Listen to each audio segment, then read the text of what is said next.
Hello everybody, the Great Dino Ranger here again, back with another review. As we've already finished with everything from Christmas, we can start moving on to other things that I've gotten after Christmas. And yeah, we got some cool Jurassic World Chaos Theory figures to take a look at. So we're going to start off with these smaller ones here.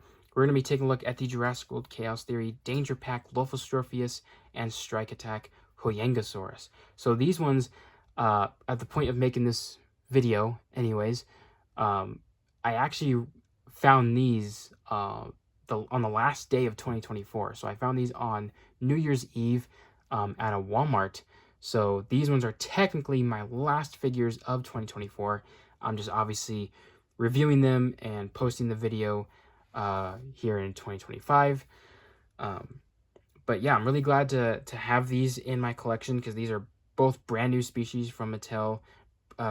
One new species I was completely oblivious to. I've never heard of it. And then another one I have heard of, but I'm glad to have this species in my collection, or at least in the Mattel Jurassic World collection. So really great here. This is my last of those strike attacks, at least for this first wave. I'm not going to get the Huayangosaurus, obviously, and then this is, I think, the first one out of this current wave of the danger packs. So we have to wait and see for what the other danger packs for this year hold. But yeah, as you can maybe see, these ones have already been opened. I saved the packaging so I can do it for this little part of the video. But I've already opened them because, you know me, I can't handle keeping things in boxes for too long. It drives me nuts.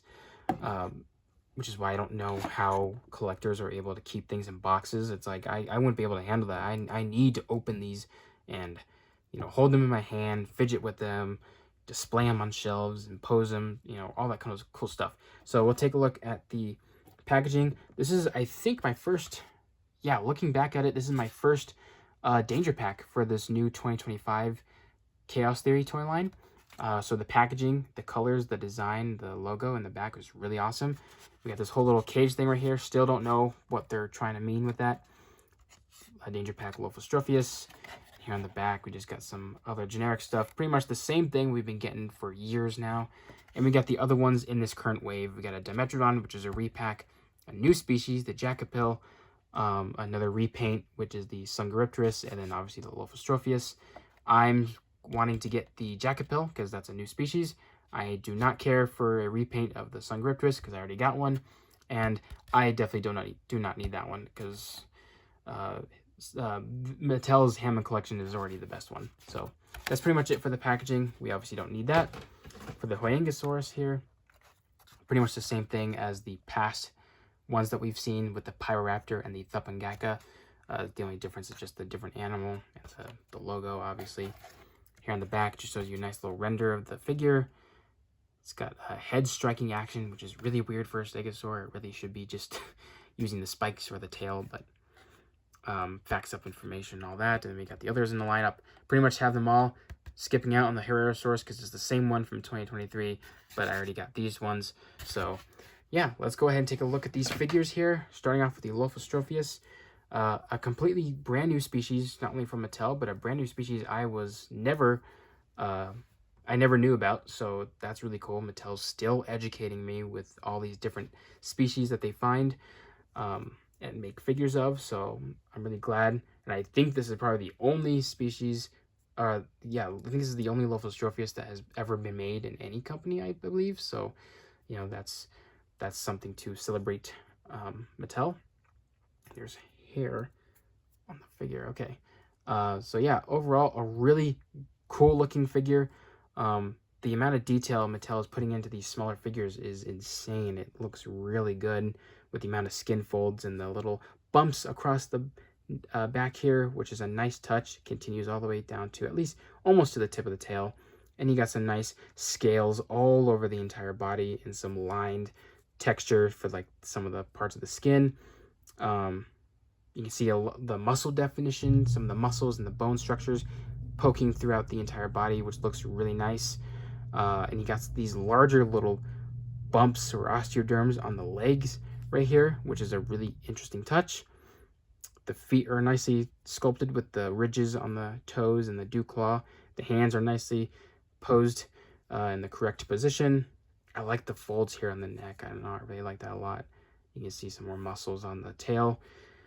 The head looks really good. It really reminds me of a Dilophosaurus, like a scientifically accurate Dilophosaurus a little bit. And if I don't know, I briefly looked up this dinosaur when I first got this, so I hope, like, I don't remember everything because it's been like a few weeks now already, but I do believe this one was like in a somewhat similar family group as like Coelophysis, so it's not Dilophosaurus, I would say, even though it has like this head crest. And I think the pictures I saw, it had 2 crests, so Mattel only gave it 1, which is not entirely accurate, so it kind of gives it like this Monolophosaurus look. I don't know how true that is in terms of the family group and all that, and I think it does have 2 crests.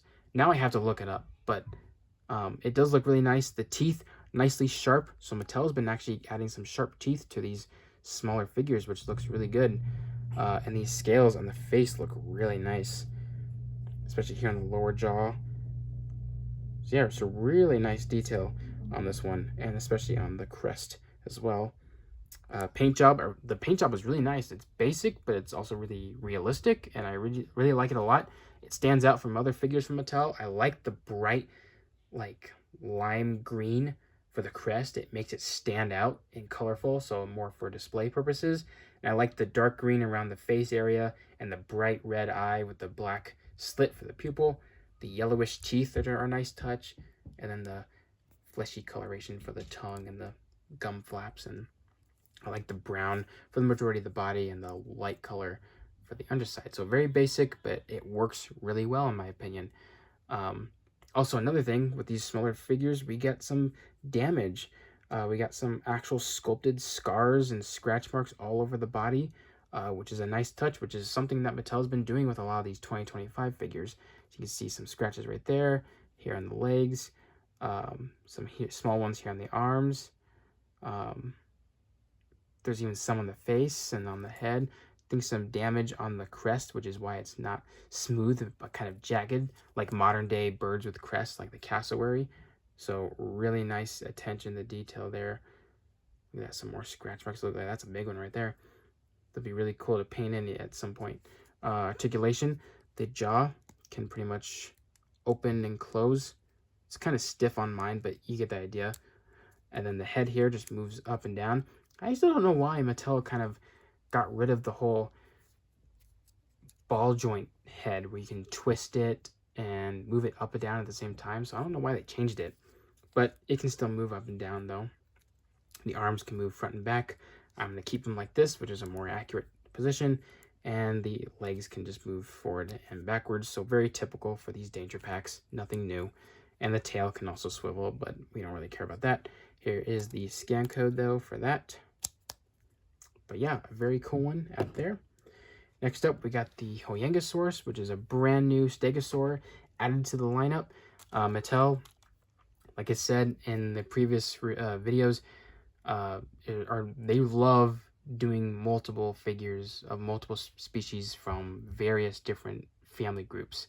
Like, they're really good at giving us a lot of figures in the Abelisaur group, the Spinosaur group, the Tyrannosaurs, Ceratopsians, and obviously the Stegosaurs. So here we got their latest Stegosaur, which is the Huayangosaurus, which cool. Last year we got the Huayangosaurus, so now we got this one. I don't even know how many other Stegosaurs there are that are actual valid species that Mattel still needs to make.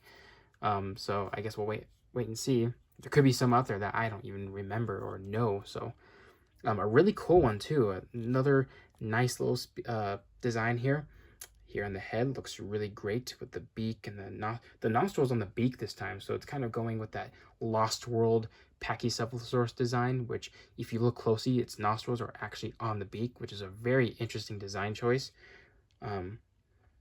Yeah, the entire sculpt is really nice with the amount of softer, smaller scales and rough skin texture all over the entire body. So nothing as like, super large in terms of scales like the Lophostropheus and other figures. It's kind of more finer, a lot more smoother, except for here on the leg. It's kind of more tinier scales, which it adds some texture to it, so I like that. And then throughout the body, you got like these larger osteoderms. So you got some large ones here towards like the lower jaw, and it kind of continues throughout the top of the back. So kind of continuing that trait with the Jurassic World variant of the Stegosaurus, where it has like these larger scales. So you got a lot of those up on the top of the body that kind of goes all the way to the tail. And some of those bumps are actually painted in this dark green, which actually highlights those bumps really nicely. It's a nice contrast in the colors there. And taking a look at the plates, plates are nicely sculpted with that classic lined texture, and same with the spikes with the line texture as well. Kind of give it like this bony look to it. So you got some spikes here at the shoulders and these two spikes up here, which are pretty dramatically sculpted on this figure. They're making them, Mattel made them look much bigger than they needed to be. And some more plates. And then you got some great detail on the Thagomizer, which I think, looking at this animal in real life, or based on the current interpretations, it does look like there's only like 4 spikes on the back of the hip, but they're roughly the same height and size as the plates, so it kind of looks like a continuous row of like the same size of these plates, but you can tell that some are more spiky than others, so that's a really cool touch. I like the gray beak and the yellow eye and the black pupil, so that looks really good too. Another thing I like is the amount of damage this guy has to him. Like, this Stegosaurus has gone through a rough life with all these scratch marks, and I don't even think this is from battling other Stegosaurs of the same species. It's literally just probably from picking fights with like other carnivores. Because look at this guy's face. He has like 3 scratch marks across his face, even going through his eyes. So that is pretty bad. I'm surprised he survived that. And he got some more. He got this really large, long gash right here on the neck that goes to like the chest area. I don't know what the heck attacked this guy. Clearly it did not like him. He got this chunk taken out of the shoulder right there. Some more right there above or below the spike. Even these spikes have damage on them too. That's crazy. And over here, the side of his thigh is pretty bad. That's a pretty bad amount of scratch marks right there. And then here on the tail, we got some little ones. Even look, this tip of the Thagomizer right here has been broken. Even some of the plates have been bitten off. Look at this tip on this one has been bitten off. This one has been pretty damaged. Even on the spikes on the rear are pretty damaged. Like, this one's tip has been completely ripped off, and some more claw marks on the other side. You got some other smaller little marks on the body. Some more bad ones, like this really big, long. Look at this, look how long that scratch mark is. Whatever killed him or hurt him or whatever, just like whoosh, just clawed its way throughout the entire side right there. So this thing is definitely decked out in a lot of damage, which, like I said, is going to be really cool to paint all these in eventually. I also like the amount of larger bumps, bumpy scales, or protruding whatever attachments on the arm right here, especially here on the elbow, here on the feet as well. Look, you got some protrusions here around the ankle and some more on the feet, so that's really cool. Nice little design choice there. The muscle definition and all that is really great on this figure as well. Same with the Lophostropheus. And the colors are really great too. I like this normal green color for the entire body. I like the gray applied to the beak and the yellow eye. And I love how all of the plates are like this darker green color, and the spikes are all this white color. It is unfortunate that the 4 spikes at the tip of the tail aren't painted in this gray color, so it's like, Mattel could have just painted these last 4 ones, and this thing would have looked complete, like really complete. It kind of shows you what on this dinosaur is spikes and what is plates. And I like how the same color used for the plates is this used for some of the larger osteoderms or bumps on top of the dinosaur's body. So the coloration Mattel did on this one is really great. I think Mattel did a fantastic job with the paint work on this one. I would say probably the main thing, other than the not painted Thagomizers, the one thing that probably disappoints me the most, or one thing I don't like, is the pose. Kind of a weird position for a Stegosaur. I kind of want it in just the straight neutral pose with the arms more straight off the ground, not bent back. like it's attacking. It's also kind of weird to think that this is how short the hind limbs are, and that if you were to actually stretch the forelimbs and it's, stretch them out as if it were walking, not defending itself, the front arms would actually be much longer than the hind legs. So it'd actually be walking like a Brachiosaurus if that were the case. So kind of a weird design choice that Mattel kind of chose. I understand they may not completely understand the whole anatomy when they do stuff like this. I notice a lot on a lot of figures, but I'm just kind of pointing that out there. Just a little nitpick. It's nothing that's going to end the world. It's just the only thing that's kind of bugs me is the pose. But if there is something worth complaining about, it's the not painted spikes. When it's just only 4 they could have painted, but it is what it is. I prefer these to be painted than the toe claws to be painted. So and also the plates are kind of like this, made of this softer material. Same with these spikes. These spikes are actually actual inserts inside the plastic. They're not painted. Same with these ones too. Here's also the scan code, which, big surprise, it's hidden in the plates, so it's pretty clever.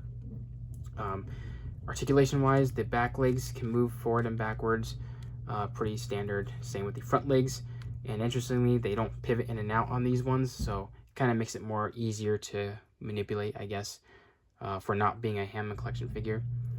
And yeah, I mean, our action feature wise, like I said, it's got head striking action, so you just take the tail and move it up and down. It just makes the head go up and down, so you can make it nod its head, eat plants, or drink water.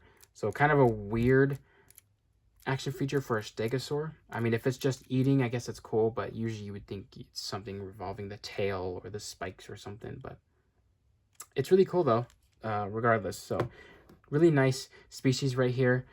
So for comparisons, I totally forgot to get a human figure to compare it, but I don't really think that's necessary right now. I mean, we already know how big these guys are compared to a human, and there's really nothing to really compare to the Lophostropheus with, because it's pretty much the same size as any other generic Danger Pack dinosaur. Plus, I don't really have anything in the same family group. Could have done Dilophosaurus or something else with the crest, but I think we have a pretty good idea of how big this figure is compared to those. But one thing I wanted to compare is the Huayangosaurus with all of the other smaller stegosaurs. So eventually I will do or showcase all of the stegosaurs that Mattel has made in one video, all the species, big and small. But this is just comparing Huayangosaurus with all these smaller species. So here we have the Huayangosaurus, Miragaia, Gigantspinosaurus, I believe I'm saying that right, Craterosaurus, Huayangosaurus, and our newest one, the Huayangosaurus. And one thing I can notice from all these smaller ones that, only 4 here only have like the shoulder spikes. So the Miragaia, Gigantspinosaurus, the Huayangosaurus, and the Huayangosaurus have the shoulder spikes. The Huayangosaurus has like probably the smallest and the weakest of the shoulder spikes, but it does have the very impressive tail spikes, I would say. The Gigantspinosaurus, though, man, this guy has probably the most impressive shoulder spikes, I would say. And these ones are actually really cool together. I think the Gigantspinosaurus is probably my favorite of the smaller size of these stegosaurs. They just look really great together. The color palette here just looks awesome. And just the amount of spikes and the plates and all that just look really good. So I'm looking forward to seeing what other stegosaurs Mattel has planned for us in the future. But yeah, these look really great together. So everyone, that's about to wrap it up for this review of these 2 figures. I hope you guys enjoyed this one. I really like these figures a lot. Great new species to add to the collection, or Mattel's collection. I'm someone that wants to collect and have one of each species in my collection, and I'm glad to have these 2. So in terms of new ones from this lineup, I guess I'm just looking for the Jacopil. But other than that, I'm pretty much caught up. So yeah, I hope you guys enjoyed this review. Like, comment, subscribe, and I'll see you guys again for the next one.